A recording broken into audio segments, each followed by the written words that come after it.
Hey y'all, welcome to another episode of the Hardy Wrestling Podcast with your girl Stephanie Hardy.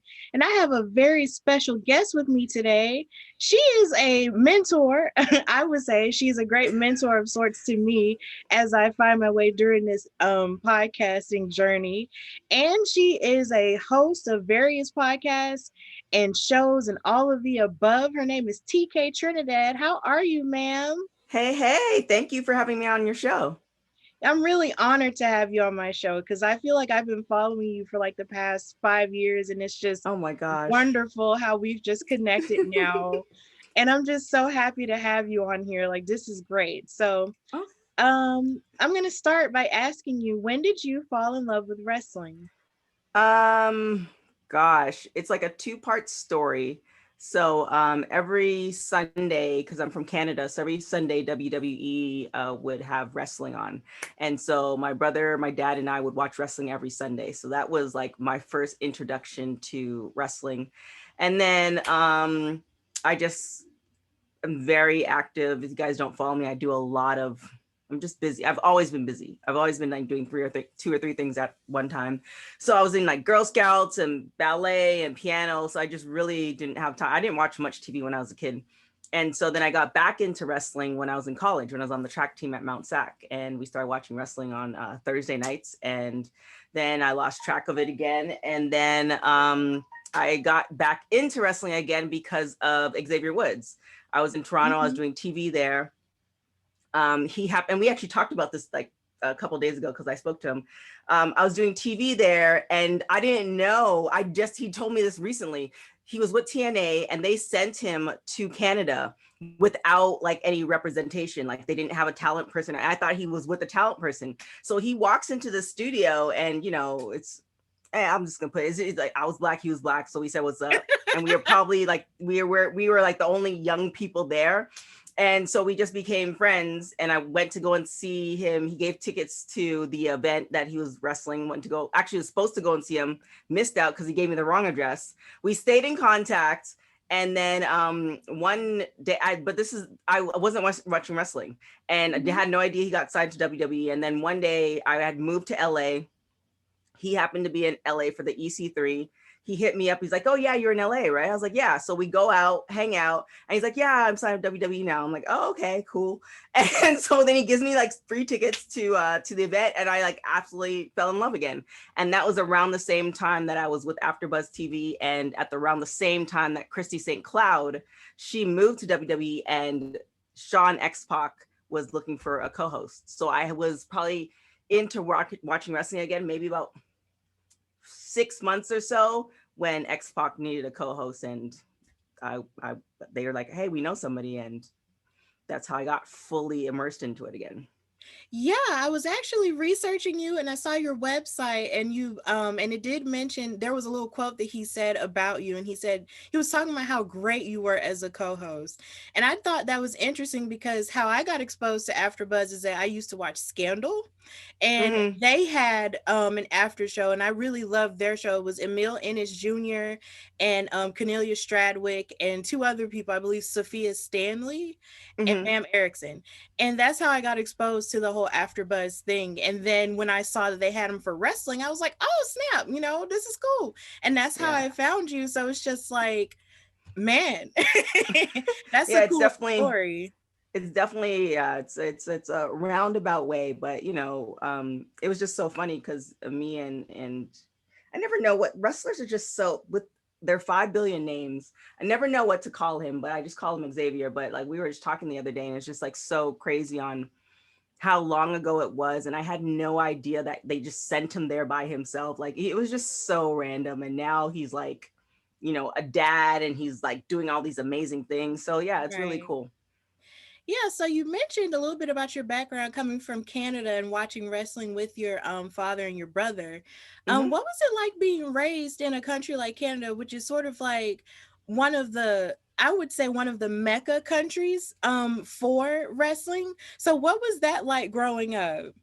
Um, you know what? I had no idea. Sorry, folks. My phone is like going off because I'm waiting for my UPS driver. So I apologize. But I had no I had no idea about wrestling. I knew hockey existed, but I was so laser focused into track. I was really focused into track. I absolutely love track. If I had known that there was no money in track, I probably focused in something else, but that's another story. But I was really focused into sports, and I was just really active. I did ballet for 15 years. So um, I really didn't realize how big wrestling was in Canada until I really started doing women's wrestling talk. And it's just like, oh, Canada produces wrestlers like we produce hockey players. And yeah, I had no idea. I went to my first hockey game in Los Angeles. Never went. I eventually went later on in Canada, but it was just like I had no idea. We weren't we weren't poor, but we weren't rich. Like we weren't doing like I went to one concert in my childhood. Like we weren't doing the extra stuff. Like we were eating and we were going to school. I was doing extracurricular activities. Like that was above and beyond. Like any of that was, we weren't watching pay-per-views. We weren't doing any of that stuff. It's like, don't even bother asking. It's not happening. So yeah, I had no idea. I was just living my life in Canada, just living. Yeah, it's funny because here in the United States, the way that I was exposed to knowing that Canada existed was either number one in geography class and number Mhm. two in WWE. Because almost every wrestler from Canada, lets you know it. So it was always Trish Stratus was like Canada flag, and like Mhm. so many different, of course, the Hart family with the Canada flag and everything. It's like if they were from Canada, you knew they were from Canada, Edge and Christian. Mhm. So that was just how my biggest exposure to that and sort of finding out more about that. And it's interesting that you say you really didn't have that much exposure in terms of going to events like that because of your background in track and sort of your extracurricular activities. Mhm. So does your athleticism sort of fit into your career now, and how were you able to sort of apply that in your hosting in terms of wrestling and the questions that you ask various athletes and such? I feel like like a backstory. So I did track, but then I also got a scholarship to Oregon, and I went pro for literally a hot second. Like I like to say I went pro, like I did, but I didn't, because I was injured. But whatever. But I feel like running at that level and actually training, like I would train for 6 hours a day, and being in that kind of mindset helps me connect to other athletes as well. So, I had another show that I do. I have Marcellus Wiley, who's from Fox Sports, Speak for Yourself. And, we Mhm. connected through football and stuff like that. So it's just one of those things where being a former athlete, it's just kind of like you can have those conversations, especially through retirement and stuff like that. And even learning by watching wrestling in real life, like being so close up to the ring and seeing the amazement of doing what they do and not injuring themselves and the other people involved is like, it's bar none, because you have to have a real high level of skill. And so I can connect on that level with wrestlers. And I have a tremendous respect for them, because that's, for me, it was track. Nobody touched me. I stayed in my lane. It was very safe. So but I also played football, but it's wrestling is just on a whole nother level. It's different skill set. It is. And I do admire anyone who, chooses athletics because I was never an athlete myself. But just seeing the type of focus and, having friends, who were athletes and stuff like that, and the focus that it takes and determination that it takes, I admire it so very much. And I definitely fully admire when women do it too, because it's just like, yay, you're just like me and you're doing this amazing thing. Yeah. And it inspires me and it makes me feel like I can be strong even though I know I can't really run like a whole mile and all that other and wrestle I or whatever, mean, but it's not about that. It's just like at this point, for me, it's just being able to, like, our bodies are just so amazing. Like, if you just think of, how you get up in the morning and you can walk to the bathroom, like all that stuff is just amazing, that there's some people who can't do it, or there's, you know, animals who have like they can't do all the things that we do. So just even just moving your body and then being able to just do it in different ways is just an amazing thing. So not even just the sports aspect of it, but if you really just, you know, like look back, like sit back and look at all the things that you do on a regular day that, you know, you couldn't do, you know, when you were a baby. You had to learn all these things. It's just our bodies are just so complex and so amazing. Yeah, it really is. And then in terms of wrestling, it's like it's almost like when you were talking about how they learn how to not really hurt each other, and to do it in a way that makes it look real without drastically hurting people. It's like Mm-hmm. that's the type of stuff that makes me happy, but then at the same time I respect them so much for it. And it makes me mad whenever anyone says, "Oh, it's fake" and all this Yes. other stuff. But my thing Mm-hmm. is, it everybody I heard Paul Heyman say one time, like everybody can't be a wrestler. And you know, and a lot of people talk about it as if it's the most simple thing. And it's not. Like you have to Mm-hmm. have, you know, an athletic background, you have to have like some type of, you know, it takes a certain type of dedication and determination to pick up that skill and to make something look like it hurts, you know. Right. Even though sometimes it may still hurt, you still have to make it look like it hurts and try not to hurt the other person and take care Right. of each other. And then also believability. You could be an amazing athlete in the ring, and then just your mic skills are terrible. Like you Right.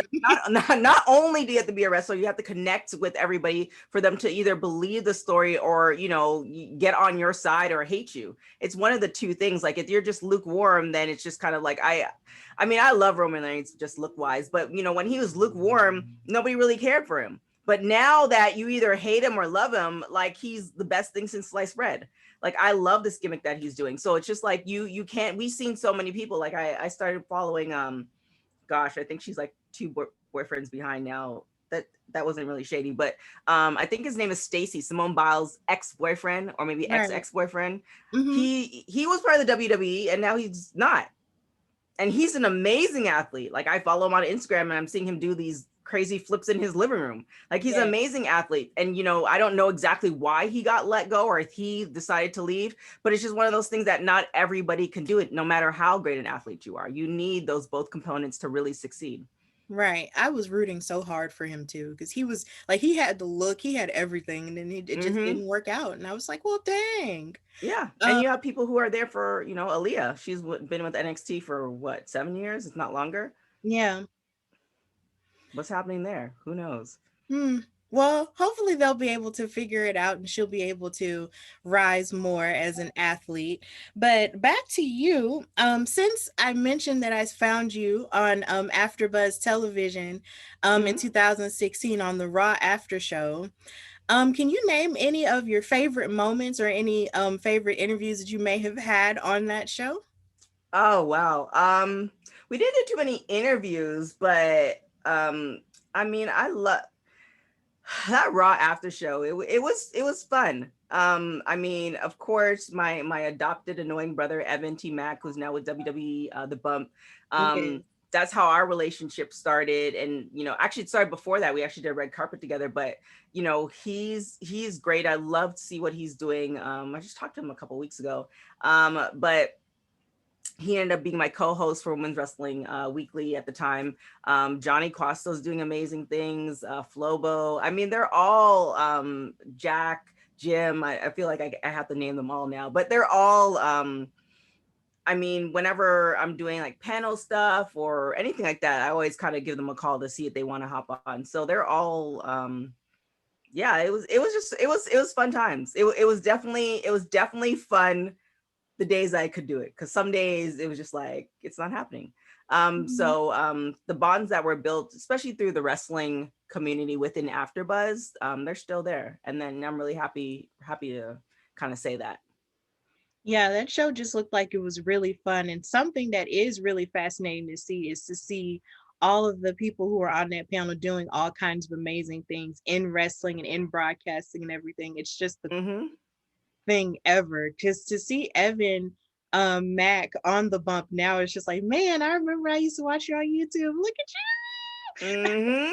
He's doing so amazing things. I think he has like a movie he's working on or a TV show. Like, I Mm-hmm. mean, in this industry, you can't wait for somebody to give you something. Like, obviously, if you get the job, that's great, but you also can't just rely on that job. And I think a lot of people who um, are successful is sticking to that formula. The people who are just kind of waiting for the next, thing to come around. I mean, you're not really seeing them. And how does that company know that they can hire you if you're not doing anything? So it's kind of one of those things. So it's really great to see everybody doing amazing stuff.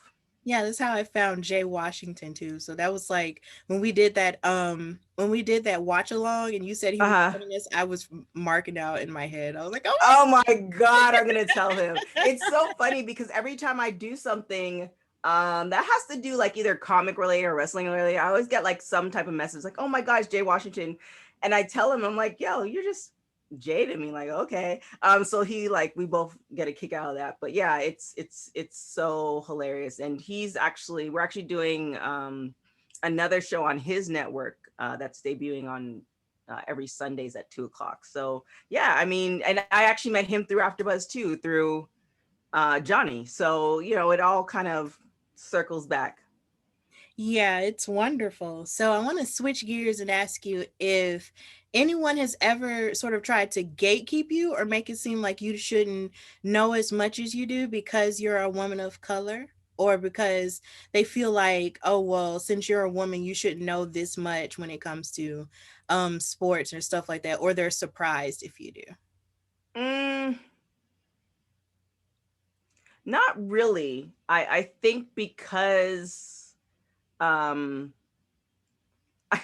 I mean, I think because I have the stature of an athlete, even though I don't think I do anymore. I mean, I was at a pop up the other day, and these three women came over, and like I have like a skincare line, etc. And they're like, "You look so strong," and I was wearing like a skirt and just a t-shirt. So I think because I have the structure, I think because of my ballet too, I have a very straight posture. I think that Mhm. because I have the structure of an athlete and I still walk like an athlete, like, I still kind of I still walk like an athlete a lot. I think because of those things, people are not surprised when they hear that I'm a former athlete. So I think people are maybe almost, I don't know if it's like disappointed because I don't, this sounds terrible. So when I was covering sports, I was heavily into sports. It's just really hard to know everything. So it's just kind of like I get calls to do sports stuff. I get calls to do wrestling stuff. I get calls to do just entertainment stuff. And it's really hard to keep um track of everything that's going on and then run two other companies and then have like other shows and book interviews. So it's just like when I'm not getting paid to watch sports, it's like I might get the championship game. That's probably about it. But watching it daily, it's I mean, wrestling alone during the week is 15 to 20 hours. Yeah. And I am never successful at watching all that every week. Never. I mean, I don't even try. I used to try and be disappointed. Now it's just like, yeah, we're just doing the Cliff Notes version of this particular show on, NXT, and I caught Raw, and that's great. So yeah, there's just a lot going on. Okay. So basically, because you have all of the background knowledge of how to be an athlete and because you carry yourself as such, no one has ever really, thrown anything negative at you. No, not sports wise. As Mhm. far as being a Black woman in the entertainment industry, um, it's very there's it's so for me it's a little bit different. It's being a Black woman, being from Canada, and not being the stereotype. Mhm. Oftentimes people want me to be the stereotype of a Black woman, and I will never be that because one, my mother's still living. Not to say she was passed away, it changed, but I really respect her opinion. And the last thing I want is to get a phone call from her asking why I was acting the fool on television. So that really when I look at job opportunities or get offered certain things, that's the first thing I think of. And then two, I mean, I'm not, at the end of the day, you're going to either like me or not. I'm really kind of set in who I am. So if you want me to be you know, a black chick from the hood. Like, no, I'm a black chick from Canada with a Caribbean, descent. And, Mhm. I is when I first moved here, people were shocked that I had came from a two-parent household, which is incredibly rude, but it's whatever. It is. So yeah. I So feel it's good. just, yeah. So it's just one of those things where I have received that a lot. Um, but at the end of the day, we're in a really great, as people in the entertainment industry, we're in a really great position where you can create your own content, and you have access to YouTube and Anchor and Instagram Live and TikTok or whatever to create your own platform. And the only thing you really have to do is stay true to who you are and just be consistent. And the people that are going to like you will continue watching. And the people who think that you're not black enough, or you're not this enough, or you're whatever, then they're not going to watch, or they'll watch just to hate, which is great too. So yeah, that's kind of been my experience, but not so much on the sports side. Yeah, I just know from my experience, I've had people sort of come at me in a certain way online where I'll post something about wrestlers in terms of being African American wrestlers and representation in that way. And someone will say something off kilter like, why does it have to be about them being black? Why can't they just be a great champion and all this other stuff? Mm-hmm. And I've also had a person, shoot down an idea that I had about just something cool that I had thought about in terms creatively in terms of wrestling, and Right. they wrote a whole essay about why it wasn't a good idea, and it was just the worst thing, and they attacked me and all this other stuff, and I wound up having to just block him or whatever. But Oh it's wow. okay. I just try my best to just keep my head up and to just know Mm-hmm. that my voice is important, and it's important for who it's going to be important for. And if it's not important for you, then you just need to leave me alone. Right. No, yeah, I mean, that's the great thing with when Women's Wrestling Talk, aka Women's Wrestling Weekly, started. It was just like, you had at that particular time. Now there's a bunch of women's wrestling podcasts out there, which I absolutely love. But at that particular time, you just had a lot of podcasts where it was just these pretty much white guys asking, all these female wrestlers questions. And one, coming from the perspective of being a woman and understanding that, hey, this whole hair thing and all, like those are questions that some of us might want to know. Those are some questions that we take in consideration. But also asking questions on race. Like, I have a folder pretty much of interviewing in particular black female wrestlers where they were talking about their experiences, whether they had them or not, or whether somebody told them to change their hair, or like it's one of those questions that you know I can ask because I've also too experienced it. And where somebody else who doesn't who has no idea that a black woman can literally have a different hairstyle every day for the whole year, if not two times a day, like not understanding that you won't even think to even ask those type of questions. So I definitely think we were really, I'm going to use this word not to put too much on it, but pioneers in being able to ask those questions, and ask those questions before even the Me Too movement and all that stuff. Like, we were really just kind of showcasing um, women who wrestle, versus having them be, oh well, we have a woman wrestler on, and they've already had 60 episodes of male wrestlers. So Mhm. I'm really proud of that, and that's where I really strive to like continue pushing the product forward. That's great in the sense that you were able to sort of spark that movement of more women in wrestling podcasting. And it just inspires me to want to just continue to move forward in what I'm doing as well. And so many other of my peers, Hmm. just moving in terms of representation for women and hosting situations. So I'm really glad that you did that with that show and Yeah, continue doing it as well. shout out to Kevin Undergaro, because he was the one who really pushed it.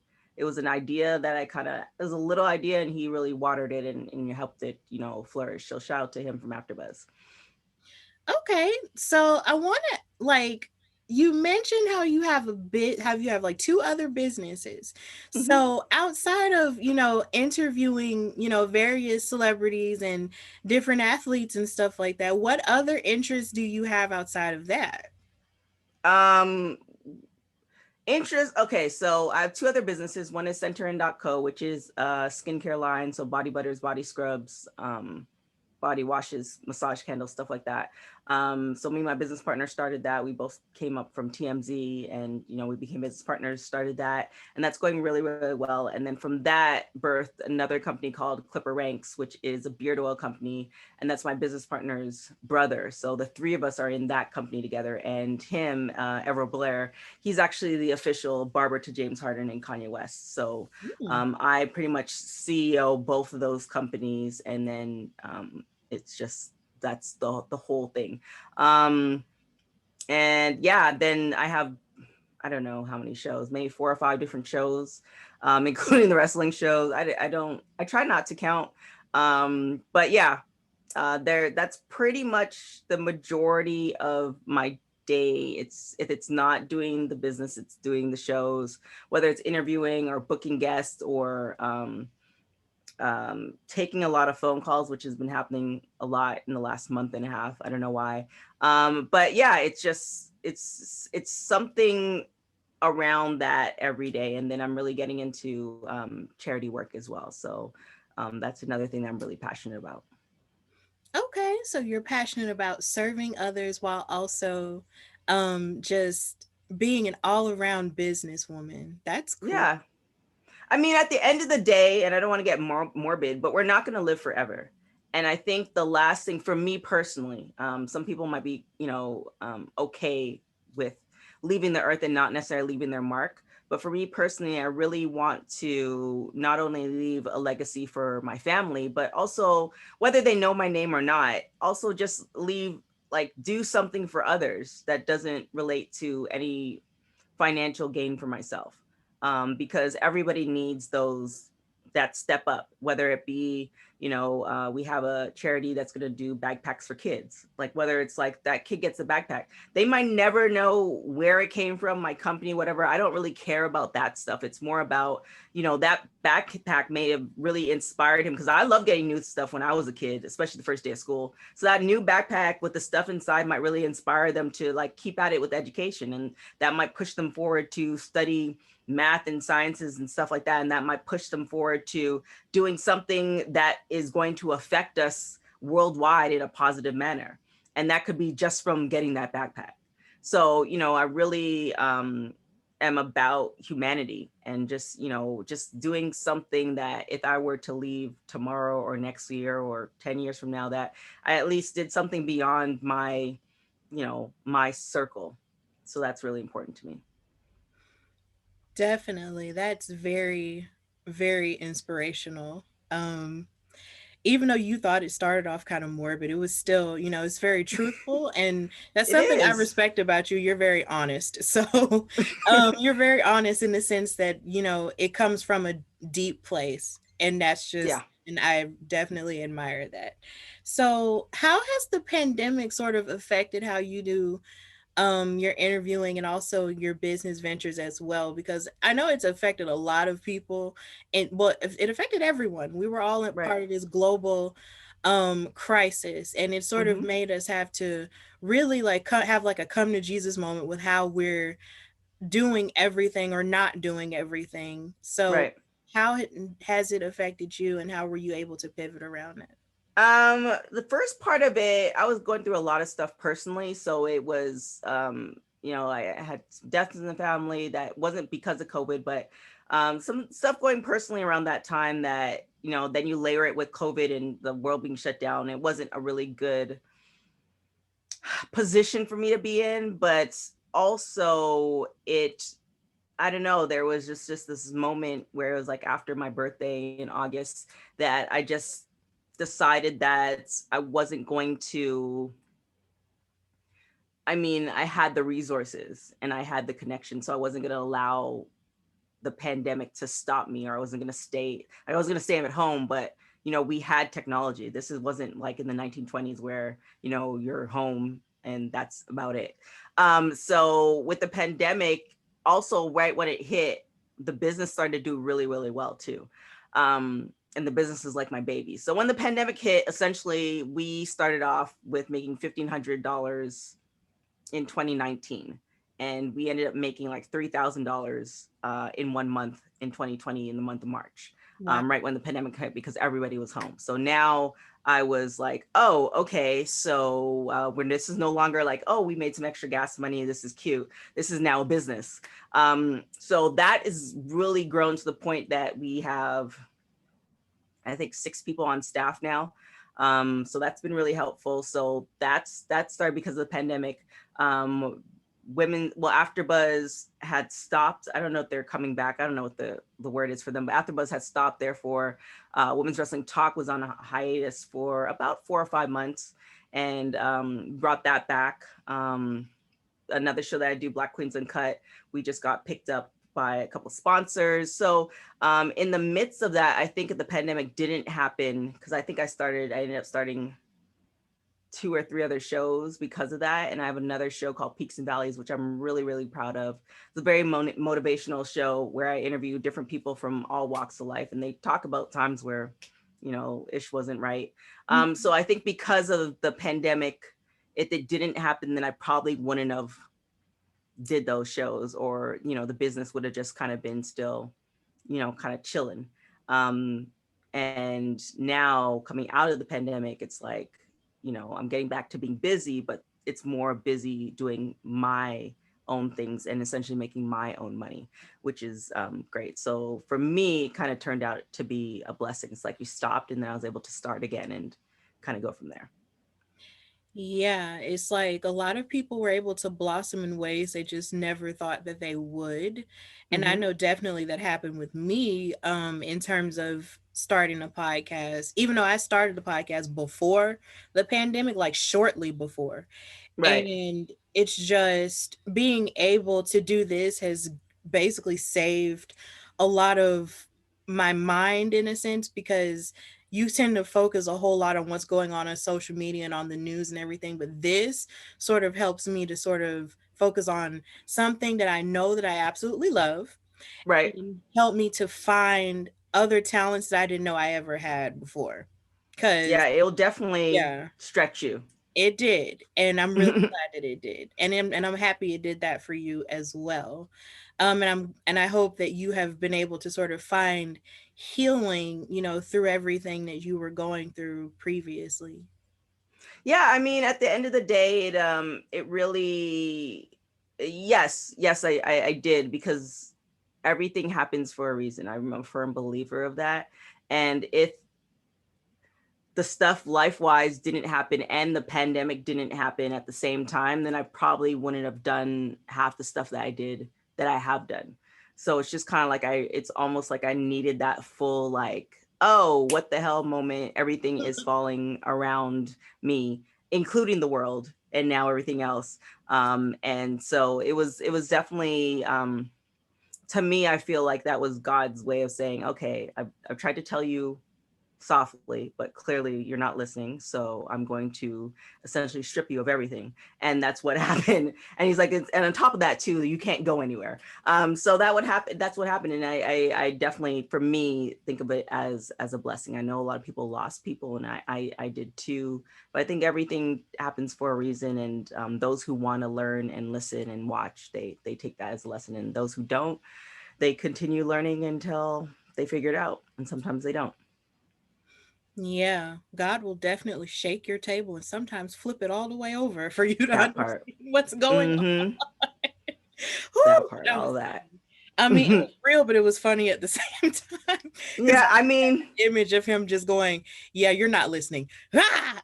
yeah, pretty much. That's most of our conversations. It's just like now it's just like you come to a point where you think that you're gonna. I thought for a very long time that I could plan everything out.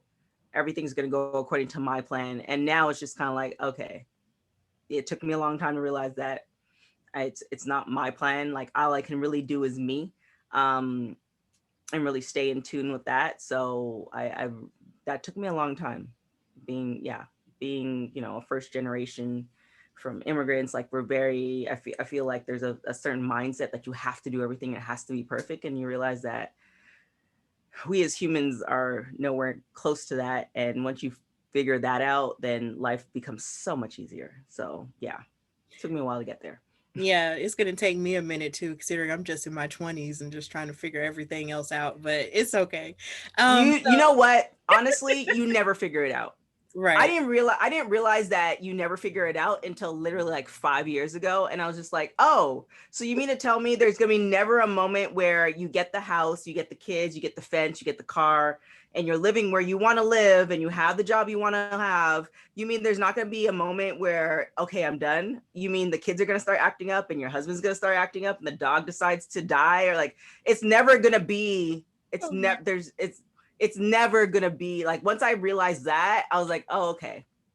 All right, cool. Like there's no point, like you strive for your goals, but then there's just no point to strive to that ultimate, whatever that is in your mind, because it's never gonna be exactly how you envisioned it. Because if there's other people involved in the mix, everybody wants to do their own thing, or somebody just is having a bad day or whatever. So it's just kind of like, okay, well, clearly you guys are not going to read the script that I wrote for you guys. So we're just going to go with it. Yeah, and I'm gonna keep that on replay for the rest of my life. So we're gonna switch gears back to wrestling, though. So, what would you say are how would you feel about the differences between in wrestling between when you started watching it and now? um, I love seeing. So when we started, there was a lot of indie female wrestlers. So that was great to see. And I love to see them either being signed to places or people are now recognizing what they're doing. So it's not necessarily the signing part, but it's like their work is coming, like people are appreciating them for their work. And there's just so many. It's not the traditional like 5, 6, 7, 8 WWE female wrestlers. It's like, you have Thunder Rosa, you have Willow Nightingale, who's like breaking out, but she's been around for a minute. So you have like so many women, Faye Jackson, like Big Swole. We have so many women that, even when we interviewed them, like they've already been on the scene. It wasn't like they're brand new. So I love the fact that it's like the world is catching up to who they are, not like they're coming into who they are. It's like the world is seeing them finally. So I love seeing that. And then it's also expanding female wrestlers. Like at one point, again, you would just know, 5, 6, 10, whatever. And now you can name different promotions. You have,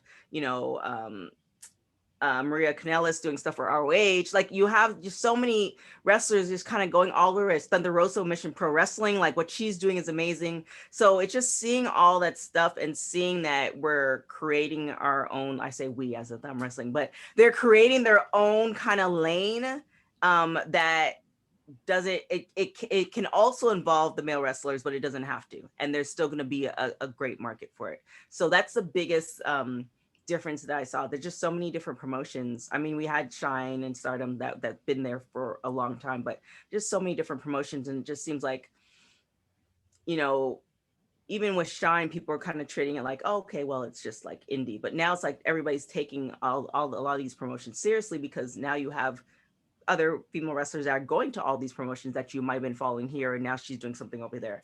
So I'm just excited to see that. And I don't know, it's a catch-22 with WWE. I kind of feel like their storylines could be kind of bland. So I hope that one day I think they did hire 2 female writers. Mhm. But I hope that one day they kind of figure it out, that it's no longer, oh, we're best friends and we're no longer best friends, and like they really flush out storylines for Right. the female wrestlers. So that's what I hope, in particular for WWE. I think Impact definitely does great storylines. AEW is kind of, it just depends on who it is. But again, they're just starting, so you can't expect them to be, a grown ass man in the business when they literally just started, less than 5 years ago. So I'm just excited to see that. But again, it's another promotion that we didn't have 5 years ago.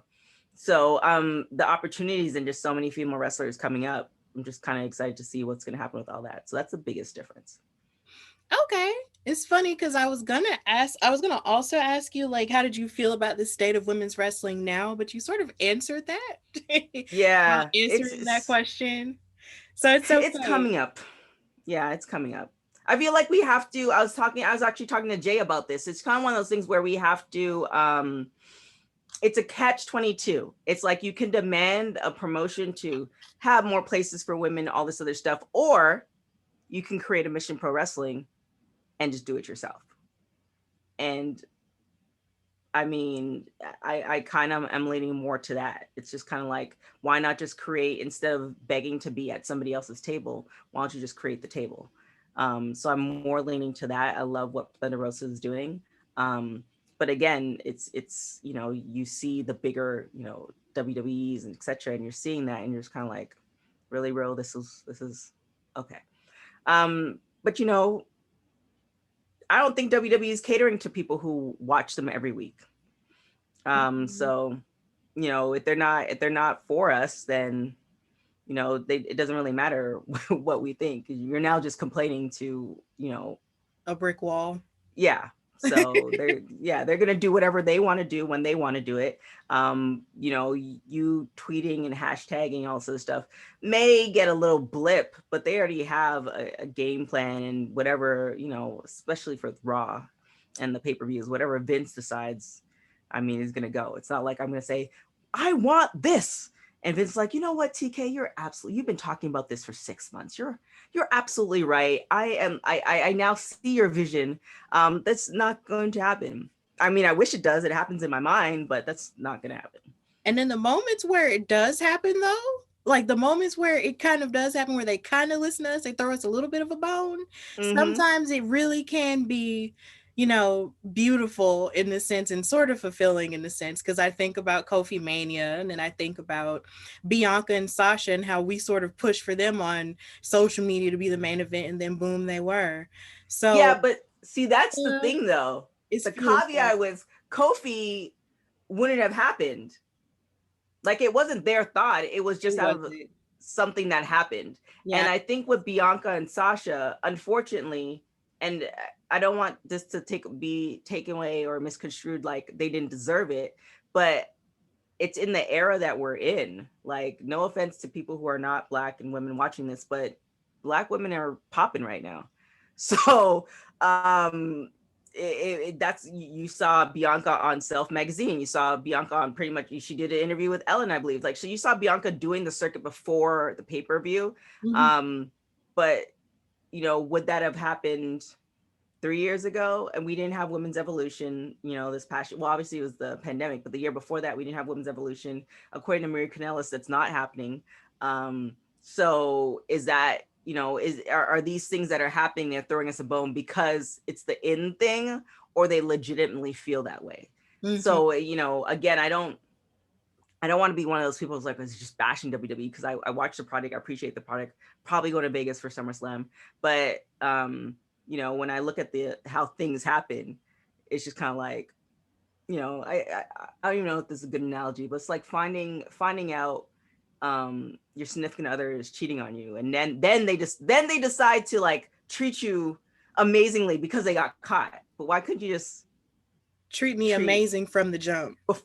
Yeah, so it's just kind of like, I don't know if that was a really good analogy, but that was the first thing that came to my mind. So it's just kind of like, you know, if they did that push for Kofi before, like, if that none of that other stuff happened, yes. But Big E, it seemed like that was the idea. They were going to push Big E, but that was after they split up, you know, New Day, which I don't appreciate, but I can kind of see where the vision is. So, you know, it is what it is. I'm still going to watch it. They do have some great moments where it's just like, oh, this is amazing. And they have some, you know, sorry moments. But if you're going to perform every week, 3 hours, you're not going to have a great performance every week. It's just not. Like, it's just the law of science, nature. If you look at any professional athlete, they're not going to be able to play every single game at 150%.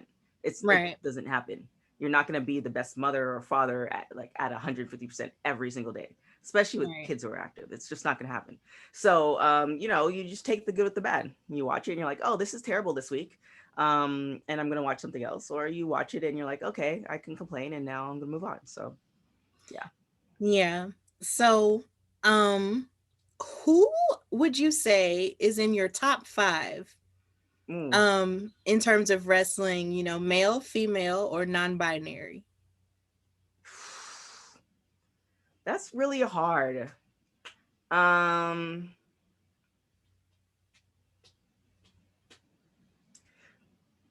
okay, so I'm gonna go like this because I personally feel after I do interviews with people, I kind of, especially if it's a great interview, I feel like they've become my friends. So I cheer for them a little bit harder. Um, so those who've like watched me on AfterBuzz and stuff like that, I absolutely love Naomi. I think they're doing her dirty, but it's another whole conversation. But Naomi for sure.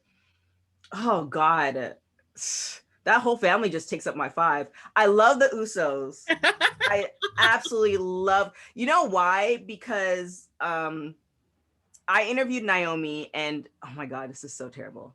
I'm gonna just say her husband because I get them mixed up. Um, but he was there, and it's so he was there, and then I think maybe three or Jimmy. 4 months. Jimmy. Yes, that's Jimmy.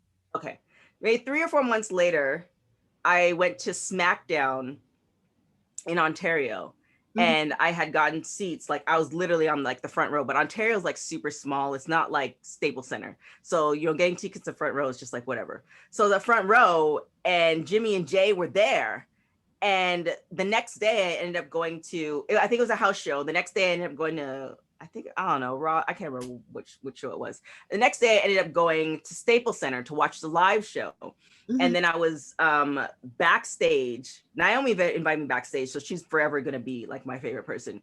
And it was just so surreal. But I was backstage, and Jimmy saw me. He's like, "You was at the live show yesterday." I was like, "Yeah." He's like, "Why didn't you say hi?" I was like, "Oh, I didn't even know you remembered me." So it's just kind of like, yeah, it just, I, for me, my top five is not based off of talent, even though those three are all talented. It's just more based off of, I love,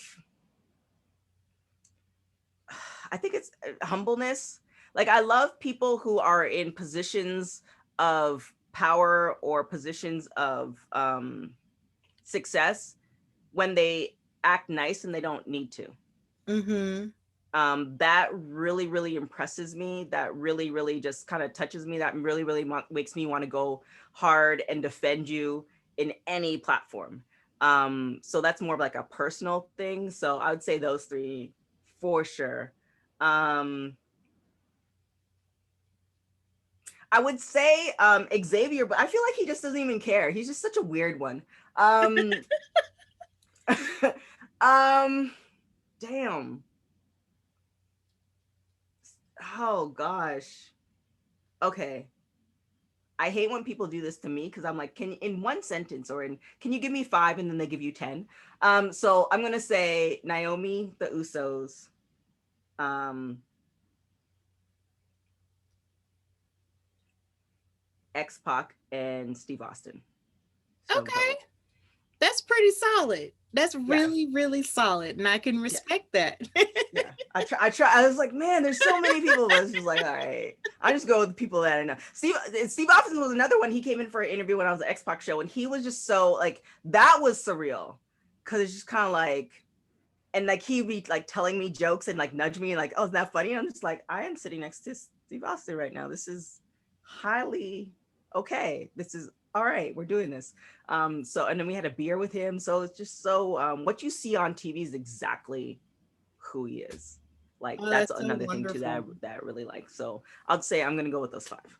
That's wonderful because my mom loves him, even though she doesn't watch wrestling, but she fully identifies with him, and she just loves how genuine he seems. So it's great to know that he actually is, like that. Like, Yeah, oh my he gosh, that's doesn't seem wonderful. like he doesn't like. And I only met him that one time.